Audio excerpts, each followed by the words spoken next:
2026년 대한민국 금융 시스템이 무너집니다. 지금 이 영상을 보고 계신 당신의 전 재산은 과연 안전합니까? 매일 아침 지옥철을 견디며 피땀 흘려 모은 전세 보증금, 평생을 바쳐 대출금 갚아가며 마련한 내 집 한 채, 그리고 자식들 다 키워놓고 이제야 좀 쉬어보려고 아껴둔 소중한 노후 자금까지. 여러분은 이 돈이 내일 아침에도 그 자리에 그대로 있을 것이라고 정말 100% 확신하십니까? 아마 대부분은 국가가 존재하는 한 은행은 절대 망하지 않을 것이며 무슨 일이 생겨도 나라가 내 돈을 끝까지 지켜줄 것이라고 막연하게 믿고 계실 겁니다. 하지만 착각하지 마십시오. 그건 단지 여러분의 희망사항일 뿐입니다. 지금 뉴스에서 매일같이 떠들어대는 부동산 PF 위기, 건설사 4월 위기설, 태영건설 워크아웃. 이 단어들이 그저 자신과는 상관없는 저 멀리 여의도 금융가나 먼지 날리는 건설 현장의 이야기라고 생각하신다면 죄송하지만 당신은 이미 가장 위험한 상태입니다. 왜냐하면 그 불똥이 지금 바로 이 순간에도 보이지 않는 도화선을 타고 여러분의 가장 깊숙한 곳, 바로 통장을 향해 타들어가고 있기 때문입니다. 혹시 뱅크런 사태가 저 멀리 남미나 경제 후진국에서나 일어나는 일이며 튼튼한 대한민국 은행들은 안전할 것이라는 안일한 생각을 하고 계시지는 않습니까? 천만의 말씀입니다. 그 안일한 생각이 당신의 통장을 텅 비게 만들 수 있습니다. 불과 3년 전 2023년 3월 10일 미국 내에서도 자산 규모 16위 벤처 투자의 심장이라 불리던 초호량 은행 실리콘밸리 은행이 무너지는데 걸린 시간이 얼마였는지 아십니까? 일주일? 한 달? 아닙니다. 단 36시간이었습니다. 이 거대한 은행을 무너뜨린 건 대단한 회계 부정이나 수천억 원의 횡령 혹은 해킹이 아니었습니다. 사람들의 마음속에 피어오른 단 하나의 감정. 바로 자신의 돈을 찾지 못할 수도 있다는 공포, 그 이상도 이하도 아니었습니다. 은행이 보유한 채권에서 손실이 났다는 소식이 실리콘밸리 CEO들의 단톡방과 트위터에 퍼지자마자 이후 벌어지는 상황은 충격적이었습니다. 사람들은 은행에 맡겨둔 돈을 인출하기 위해 예전처럼 은행 앞에 텐트 치고 줄을 서지 않았습니다. 뉴스가 전해지자마자 그저 스마트폰을 켰을 뿐입니다. 그리고 단 몇 번의 터치만으로 하루 만에 무려 56조 원이라는 천문학적인 돈을 순식간에 다른 곳으로 옮겨버렸습니다. 결국 미국 금융당국은 예금 인출 사태가 시작된 지 단 이틀 만에 SVB의 폐쇄를 명령했습니다. 세계 경제의 중심이자 가장 견고한 금융 시스템을 가졌다는 미국에서조차 뱅크런이라는 거대한 파도 앞에서는 속수무책이었던 것입니다. 그렇게 SVB는 미국 역사상 두 번째로 큰 규모의 파산이라는 오명을 남긴 채 순식간에 역사 속으로 사라졌습니다. 이게 바로 현대 금융의 가장 무서운 적, 스마트폰 뱅크런입니다. 미국이니까 가능했고 한국은 다를 것이라 생각하십니까? 아니요, 단언컨대 한국은 전 세계에서 가장 위험한 나라입니다. 세계 최고 수준의 스마트폰 보급률, 눈만 뜨면 접속하는 카카오톡 단톡방, 확인되지 않은 정보가 빛의 속도로 퍼지는 나라가 바로 대한민국이기 때문입니다. 어느 날 아침, 여러분이 자주 쓰던 저축은행 앱이 트래픽 촉과로 먹통이 되고 포털 사이트 실시간 검색어에 내 은행 이름이 오르고 뉴스 속보로 예금 지급 정지라는 자막이 뜨는 순간 여러분의 은행도 실리콘밸리 은행처럼, 아니 그보다 더 허무하게 눈앞에서 사라질 수 있습니다. 여러분의 전세금, 노후 자금이 영원히 되는 건 순식간입니다. 경제학에는 아주 유명하고 소름 끼치도록 무서운 비유가 하나 있습니다. 바로 냄비 속의 개구리 효과입니다. 물이 펄펄 끓고 있다면 개구리는 닿자마자 놀라서 뛰쳐나와 목숨을 건졌을 겁니다. 하지만 미지근한 물에 넣고 아주 천천히 1도씩 서서히 온도를 높이면 상황은 달라집니다. 개구리는 물이 따뜻하다며 기분 좋게 헤엄을 즐길 것입니다. 그러다 물이 끓는 점에 도달했을 때 뭔가 이상함을 감지했더라도 이미 근육이 다 익어서 마비되어 냄비 밖으로 뛰쳐나올 힘조차 남아있지 않게 됩니다. 그대로 죽음을 맞이하는 것입니다. 지금 대한민국 부동산 PF라는 거대한 냄비는 이미 99도까지 끓어올랐습니다. 김이 모락모락 나고 있습니다. 그런데 우리는, 그리고 정부는 아직 괜찮다거나 관리 가능한 수준이라며 애써 위기를 외면하고 있습니다. 이건 심리학 용어로 학습된 안도감입니다. 과거 IMF 위기도 극복했고 저축은행 사태 때도 정부가 해결해줬으니 이번에도 어떻게든 막아줄 것이라는 막연한 기대감입니다. 하지만 냉정하게, 아주 차갑게 말씀드리겠습니다. 정부가 지금 수십조 원을 쏟아부으며 필사적으로 막고 있는 것은 경제위기 그 자체가 아닙니다. 정부가 진짜 두려워하는 것은 바로 여러분이 공포를 느끼고 은행으로 달려가는 것, 바로 그 대중의 심리입니다. 왜냐하면 부실기업 몇 개는 세금으로 어떻게든 막을 수 있습니다. 하지만 여러분의 마음속에 공포가 자리 잡고 그 공포가 인출이라는 방아쇠를 당기는 순간 대한민국 70년 금융 역사상 단 한 번도 경험해보지 못한 거대한 뱅크런 쓰나미를 그 어떤 대책으로도 그 어떤 전지전능한 정부도 막을 수 없기 때문입니다. 이 영상을 끝까지 보지 않으셔도 좋습니다. 그건 여러분의 자유이자 선택입니다. 하지만 이 영상을 지금 외면하신다면 당신은 2026년 어느 날 아침 현재 예금 지급이 불가능하다는 절망적인 통보를 받고 굳게 닫힌 은행 셔터 앞에서 하염없이 눈물을 흘리게 될지도 모릅니다. 그때 가서 미리 대비하지 못한 것을 땅을 치고 후회해도 떠나간 돈은 돌아오지 않습니다. 여러분의 소중한 돈과 집 그리고 사랑하는 가족을 지키기 위한 마지막 골든타임. 영상을 끝까지 시청하시면 해답을 찾으실 수 있으실 겁니다. 그렇다면 도대체 대한민국 경제를 인질로 잡고 머지않아 뱅크런의 시발점이 될 수도 있는 이 공포의 정체는 무엇일까요? 바로 부동산 PF라는 이름의 썩은 모래성입니다. 뉴스를 보면 하루가 멀다 하고 부동산 PF가 터졌다, 위기다라고 하는데 정확히 이게 무엇인지 그리고 내 돈과 무슨 상관이 있는지 이해하기 어려우셨을 겁니다. 아주 쉽고 직관적으로 설명해 드리겠습니다. 부동산 PF, 프로젝트 파이낸싱. 말 그대로 프로젝트의 사업성을 담보로 돈을 빌려주는 것입니다. 건설사가 지금 가진 돈이나 확실한 담보가 아니라 나중에 이 땅에 멋진 아파트를 지어서 팔면 큰 돈을 벌 수 있어 라는 미래의 계획 하나만을 믿고 거액을 빌리는 기법입니다. 한마디로 나중에 벌어서 갚을게 라고 하는 거대한 외상 거래입니다. 이 위험천만한 외상 거래가 어떻게 파국으로 치닫는지 그 붕괴의 3단계 프로세스를 적나라하게 보여드리겠습니다. 첫 번째, 탐욕의 시작 단계입니다. 아파트를 지을 땅값이 100억 원이라고 가정해 봅시다. 상식적으로 땅을 사려면 돈이 얼마나 있어야 할까요? 최소한 절반, 아니 적어도 30%는 있어야 할 것 같습니다. 하지만 대한민국 시행사들은 단돈 10억 원, 즉 계약금 10%만 손에 쥐고 100억짜리 땅 계약서에 도장을 찍습니다. 자신의 능력을 벗어난 거대한 사업을 벌이는 것입니다. 바로 여기서부터 비극은 시작됩니다. 두 번째, 폭탄 돌리기 단계, 바로 브릿지론입니다. 계약금을 냈으니 이제 나머지 땅값인 잔금 90억 원을 치러야 땅 주인이 땅을 넘겨줄 것입니다. 하지만 시행사 수중엔 돈이 없습니다. 그래서 금융기관을 찾아가 손을 벌립니다. 1년 뒤에 착공해서 본 PF 대출받으면 바로 갚을 테니 잠깐만 빌려주세요. 이자는 넉넉히 15%, 아니 20% 드릴게. 이게 바로 다리가 되어주는 대출, 브릿지론입니다. 그런데 이 제안을 덥석 문 곳들이 누구였을까요? 1금융권 시중은행들은 위험하다고 고개를 저었습니다. 하지만 이자를 20%나 준다고? 라며 눈이 뒤집혀 불나방처럼 뛰어든 곳들. 바로 우리가 예금을 맡겨둔 저축은행과 제2금융권들이었습니다. 그들은 이 사업이 실패할 리 없다고 믿었습니다. 아니, 실패하더라도 땅은 남으니 괜찮다고 착각했습니다. 그렇게 탐욕과 탐욕이 만나 거대한 모래성을 쌓아 올린 것입니다. 마지막 세 번째, 파국의 단계입니다. 계획대로라면 시행사는 브릿지론으로 땅값을 다 내고 인허가를 받은 뒤 1금융권의 저렴한 대출인 본 PF로 갈아타서 그 돈으로 고금리 브릿지론을 갚고 공사를 시작해야 합니다. 이것이 정상적인 시나리오입니다. 하지만 지금 대한민국 건설 현장은 어떻게 되었습니까? 기다리고 있던 것은 장밋빛 미래가 아니라 원자재 가격 폭등과 금리 인상 그리고 미분양 공포였습니다. 1금융권 은행들이 지갑을 닫아버렸습니다. 야, 지금 아파트 지어봤자 아무도 안 사. 공사비도 너무 올랐어. 우린 이 위험한 사업에 돈 못 줘. 순식간에 자금줄이 끊겼습니다.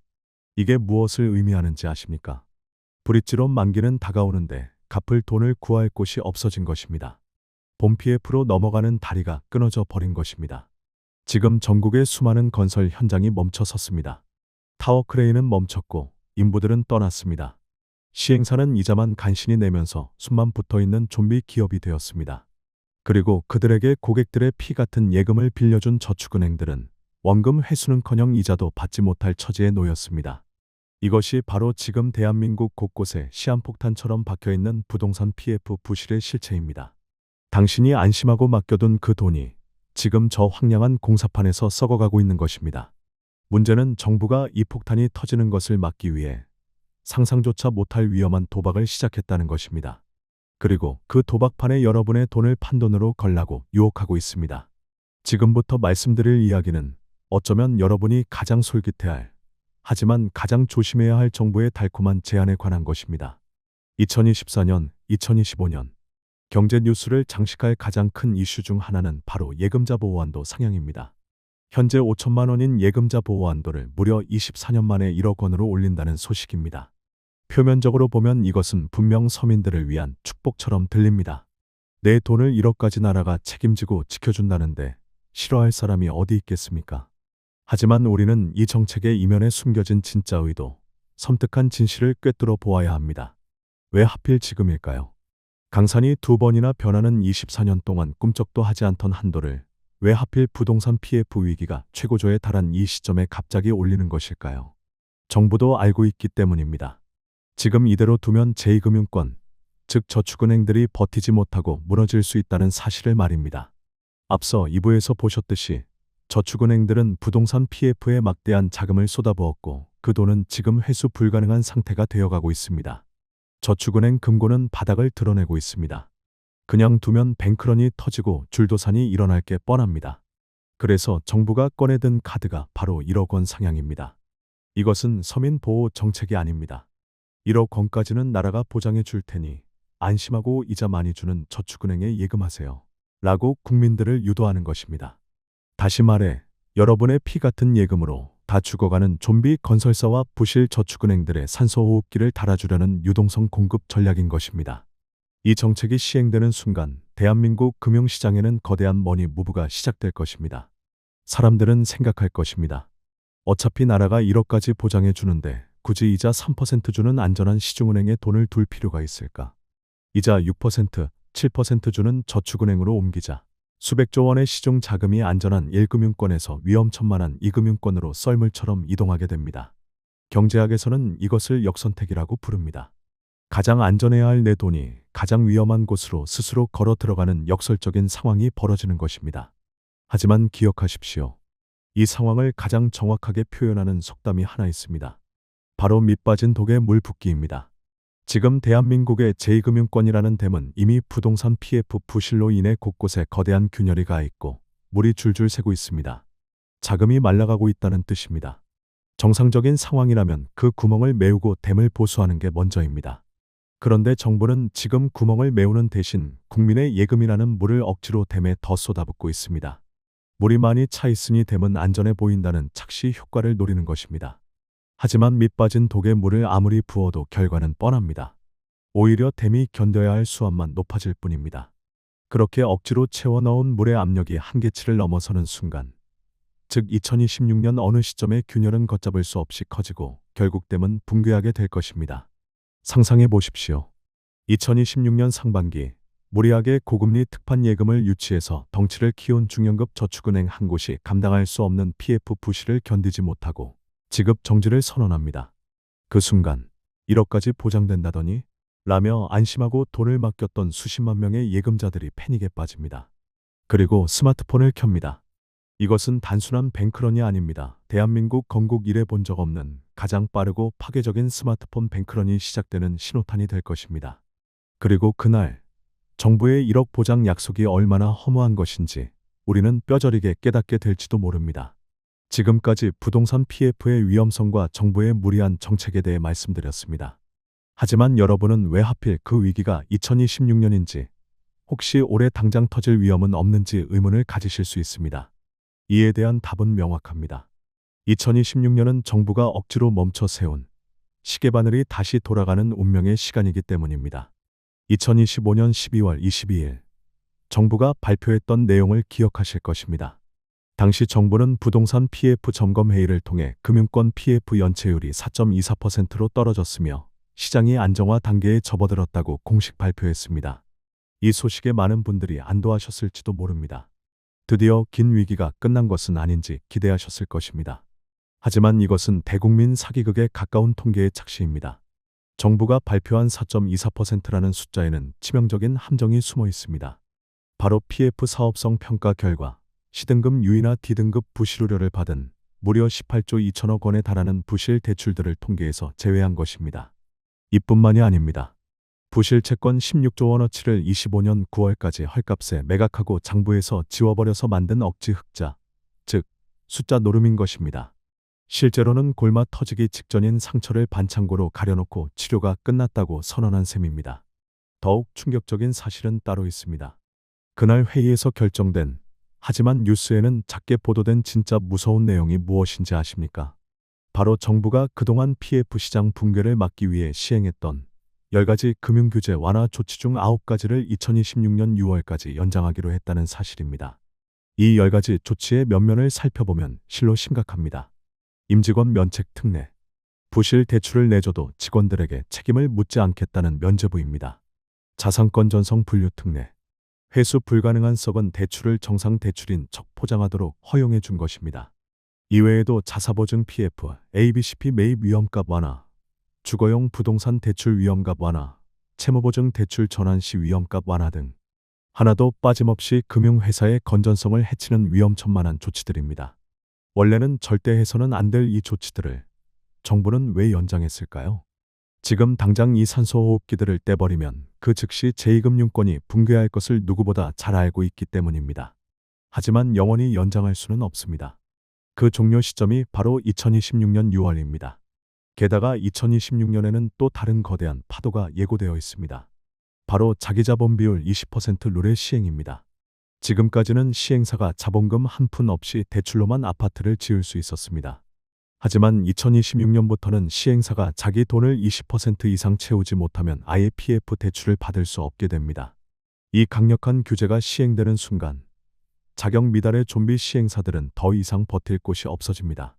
결국 가지고 있던 땅과 사업권을 헐값에 내놓는 떨이 판매가 시작될 것입니다. 시장은 감당하기 힘든 거대한 공포에 직면하게 될 것입니다. 그동안 억지로 막아놓았던 댐의 수문이 2026년 6월 일제히 열리는 것입니다. 2026년 6월 총선과 지방선거가 모두 끝난 직후입니다. 냉정하게 말해서 그때의 정부는 더 이상 부실 기업을 억지로 살려둘 명분도 세금을 더 쏟아부을 여력도 없을 것입니다. 지금 상황은 마치 폭탄 돌리기 게임과 같습니다. 정부가 DJ가 되어 규제 유예라는 음악을 계속 틀어주고 있습니다. 참가자들은 음악이 나오는 동안 안심하고 폭탄을 옆 사람에게 넘깁니다. 하지만 기억하십시오. 그 음악은 2026년 6월 예고 없이 강제로 꺼집니다. 음악이 멈췄을 때 터지기 직전에 시뻘건 폭탄을 손에 들고 있는 사람은 누구일까요? 이미 돈을 챙겨 떠난 시행사일까요? 아니면 뒷짐지고 있는 정부일까요? 아닙니다. 바로 정부의 보장 약속과 고금리라는 미끼에 현혹되어 막차를 탄 당신일 수도 있습니다. 역사는 반복된다는 말이 있습니다. 지금 우리가 마주하고 있는 이 위기의 결말이 궁금하시다면 먼 미래를 점칠 필요가 없습니다. 바로 15년 전 대한민국을 공포로 몰아넣었던 2011년 저축은행 사태를 되돌아보면 그 답이 명확하게 보이기 때문입니다. 당시의 상황은 지금과 소름 끼칠 정도로 닮아 있습니다. 그때의 저축은행들도 지금처럼 고수익을 쫓아 무분별하게 부동산 PF 대출을 늘렸습니다. 그러다 글로벌 금융위기 여파로 부동산 거품이 꺼지자 그 막대한 대출들은 순식간에 회수 불가능한 부실 덩어리로 변해버렸습니다. 그 결과가 얼마나 참혹했는지 기억하십니까? 대한민국 금융 역사상 유례없는 대재앙이 벌어졌습니다. 업계 1위였던 부산저축은행을 포함해 무려 30개가 넘는 저축은행이 줄줄이 문을 닫고 영업 정지를 당했습니다. 피해의 규모는 상상을 초월했습니다. 피해자만 약 10만 명. 5천만 원을 초과해서 예금했거나 후순위 채권에 투자했던 수많은 사람들이 평생 모은 피 같은 돈 수천억 원을 허공으로 날려버렸습니다. 내 돈을 돌려달라며 은행 유리창을 두드리고 길바닥에 주저앉아 통곡하던 피해자들의 모습은 아직도 우리 뇌리에 생생하게 남아 있습니다. 하지만 진짜 무서운 것은 금융권의 붕괴만이 아니었습니다. 저축은행 사태가 방아쇠가 되어 시작된 부동산 시장의 암흑기가 훨씬 더 길고 고통스러웠기 때문입니다. 당시 부동산 시장이 겪었던 5가지 충격적인 현상을 낱낱이 말씀드리겠습니다. 첫째, 분양시장의 완전한 결빙입니다. 건설사들이 줄부도를 맞으면서 지금 분양받으면 입주도 못하고 돈만 날린다는 공포가 시장을 지배했습니다. 모델하우스는 파리만 날렸고 새 아파트는 쳐다보지도 않는 유령 도시들이 늘어났습니다. 둘째, 사상 최악의 거래 절벽입니다. 집 사면 망한다. 집 있는 거지가 된다는 인식이 팽배해지면서 매매 거래 자체가 실종되었습니다. 집을 팔고 싶어도 살 사람이 없어 발을 동동 구르는 하우스푸어들이 넘쳐났습니다. 셋째, 미친 전세가의 폭등입니다. 집값 하락에 대한 공포 때문에 아무도 집을 사려 하지 않고 전세로만 몰렸습니다. 그 결과 전세 가격이 매매가의 80%, 심지어 90%까지 치솟는 기현상이 벌어졌습니다. 넷째, 재건축과 재개발의 올스톱입니다. PF 대출이 막히면서 돈줄이 많은 현장들이 줄줄이 멈춰 섰습니다. 단군 일의 최대 개발 사업이라 불리던 용산국제 업무지구 사업조차 이 시기에 좌초되었습니다. 도심 곳곳이 공사가 중단된 채 흉물처럼 방치되었습니다. 다섯째, 무엇보다 가장 절망적인 것은 이 하락의 터널이 너무나 길었다는 점입니다. 이 충격은 단기간에 끝나지 않았습니다. 집값은 하염없이 흘러내렸고 2013년 완전히 바닥을 찍을 때까지 수년간 긴 침체의 늪에서 빠져나오지 못했습니다. 이 모든 사태를 수습하기 위해 치른 대가 또한 엄청났습니다. 결국 국민 세금인 공적자금을 무려 27조 원이나 쏟아부어서 겨우 급한 불을 껐습니다. 부실 채권을 정리하기 위해 배드뱅크를 만들고 뼈를 깎는 고통스러운 구조조정을 거쳐야만 했습니다. 그런데 여러분, 정말 두려운 사실이 하나 있습니다. 지금 우리가 마주한 2026년의 위기는 과거 2011년보다 훨씬 더 심각하고 위험하다는 것입니다. 왜냐하면 그때는 사람들이 오프라인 지점으로 달려가 번호표를 뽑고 줄을 섰기 때문에 뱅크런의 속도가 물리적으로 제한되어 있었습니다. 정부나 은행이 시간을 벌 수 있었다는 뜻입니다. 하지만 지금은 다릅니다. 여러분의 손에 들린 스마트폰. 이 작은 기기가 만들어낼 빛의 속도와 같은 인출러시는 정부가 대책을 세우기도 전에 금융 시스템 전체를 마비시킬 수 있습니다. 2011년의 악몽이 배속 재생으로 그것도 훨씬 더 큰 규모로 재현될 수 있다는 경고입니다. 그렇다면 다가오는 이 거대한 파도 앞에서 우리는 과연 무엇을 해야 할까요? 정부가 모든 것을 책임져 줄 것이라는 막연한 믿음은 이제 버려야 합니다. 내 돈과 가족을 지키기 위한 구체적이고 현실적인 각자도생 생존 매뉴얼을 말씀드리겠습니다. 첫 번째, 지금 당장 거래하고 있는 저축은행의 BIS 자기자본 비율을 확인해야 합니다. BIS 비율은 은행이 얼마나 건전한지를 보여주는 가장 기초적인 건강검진표입니다. 금융소비자정보 포털 파인에 들어가시면 누구나 쉽게 조회할 수 있습니다. 여기서 기억해야 할 숫자는 딱 두 가지입니다. 11%와 8%입니다. 만약 여러분이 거래하는 곳의 BIS 비율이 11% 미만이라면 주의 단계입니다. 예의주시해야 합니다. 그런데 만약 8% 미만이다. 뒤도 돌아보지 말고 즉시 돈을 빼는 것이 좋습니다. 그곳은 이미 위험 수위를 넘은 곳입니다. 두 번째, 자금 쪼개기 원칙을 더욱 철저하게 지켜야 합니다. 2025년 9월부터 예금자 보호 한도가 1억 원으로 늘어난다고 해서 덜컥 1억 원을 한꺼번에 예치해서는 안 됩니다. 왜냐하면 저축은행이 파산해서 예금자 보호법이 발동되더라도 내 돈을 전액 돌려받기까지는 최소 3개월에서 길게는 6개월 이상의 시간이 걸리기 때문입니다. 그 기간 동안 내 돈이 묶여버리면 당장 급한 생활비나 전세금은 어떻게 하시겠습니까? 현금 흐름이 막히는 것 자체가 또 다른 위기가 될 수 있습니다. 그렇기 때문에 1억 원 보장이라는 말에 현혹되지 마시고 귀찮더라도 보수적으로 자금을 쪼개서 관리하는 것이 현명합니다. 세 번째, 정말 급하게 써야 하는 비상금은 안전한 금융기관으로 옮기는 것을 추천합니다. 이자 1, 2%를 더 받으려고 위험을 감수하기보다는 언제든지 즉시 인출이 가능한 우체국이나 시중은행으로 자금을 이동시켜 두는 것이 안전합니다. 위기 상황에서 가장 중요한 것은 수익률이 아니라 내가 필요할 때 바로 꺼내 쓸 수 있는 유동성입니다. 판단은 여러분의 몫입니다. 하지만 리스크 관리는 언제든 보수적으로 접근해야 합니다. 마지막으로 가장 중요한 부동산 시장 대응 전략입니다. 현금을 쥐고 2013년을 기억하십시오. 앞서 역사 파트에서 보셨듯이 2011년 사태가 터지고 나서 부동산 시장이 바닥을 찍는 데는 꼬박 2년이 걸렸습니다. 2013년이 되어서야 비로소 반등의 기회가 왔습니다. 지금 당장 가격이 조금 떨어졌다고 해서 섣불리 매수에 나서지 마십시오. 그것은 떨어지는 칼날을 맨손으로 잡는 것과 같습니다. 진짜 기회는 언제 올까요? 시장에서 이제 집 사면 미친 짓이다, 부동산은 끝났다라는 비관론이 극에 달했을 때, 뉴스에서 깡통 전세와 경매 속출 기사가 도배되고 아무도 거들떠보지 않을 때, 바로 그때가 2013년의 재현이자 여러분이 움켜쥐고 있던 현금을 과감하게 던져야 할 10년 만의 기회입니다. 다가올 그 기회의 순간을 차분하게 기다려야 합니다. 긴 시간 동안 다소 무겁고 두려운 이야기를 들려드렸습니다. 하지만 제가 오늘 여러분께 진짜로 전하고 싶은 메시지는 단순히 공포를 심어주기 위함이 결코 아닙니다. 오히려 그 반대입니다. 다가올 공포를 미리 알고 그것을 이용할 줄 아는 현명한 투자자가 되시기를 바라는 간절한 마음 때문입니다. 오늘 이야기를 세 줄로 요약해 보겠습니다. 첫째, 부동산 PF 위기는 아직 끝나지 않았으며 2026년 6월 정부의 규제 완화가 종료되는 시점에 진짜 충격이 올 수 있습니다. 둘째, 정부가 예금자 보호 한도를 1억 원으로 올리는 것은 여러분을 위한 선물이 아니라 부실 금융기관을 연명시키기 위한 미끼일 수 있습니다. 셋째, 내 돈은 내가 지켜야 합니다. BIS 비율을 확인하고 자금을 분산하며 다가올 부동산 바닥을 차분하게 기다려야 합니다. 많은 사람들이 경제 위기를 재앙이라고 부릅니다. 하지만 자본주의 역사상 모든 위기는 준비된 자에게는 언제나 부의 재분배가 일어나는 기회의 시간이었습니다. IMF 때 헐값에 나온 기업과 빌딩을 사들인 사람들, 2008년 금융위기 때 폭락한 주식을 주워 담은 사람들, 그들은 모두 남들이 공포에 질려 도망칠 때 용기를 내어 시장에 진입했던 사람들입니다. 물론 두려울 것입니다. 모두가 망한다고 소리치는 시장 한복판에 서는 것은 결코 쉬운 일이 아닙니다. 하지만 여러분에게는 오늘 이 영상을 통해 얻은 강력한 무기가 있습니다. 바로 흐름을 읽는 눈입니다. 그리고 마지막으로 꼭 당부드리고 싶은 것이 있습니다.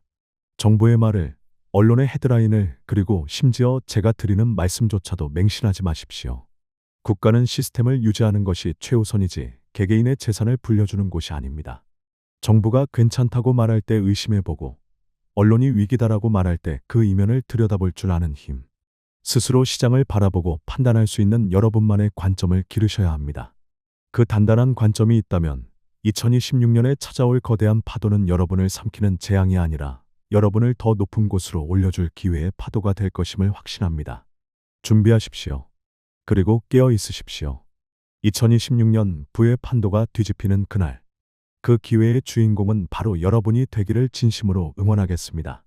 오늘 영상이 도움이 되셨다면 구독과 좋아요 부탁드립니다. 여러분의 소중한 자산을 지키는 등대 같은 콘텐츠로 다시 찾아뵙겠습니다. 시청해 주셔서 감사합니다.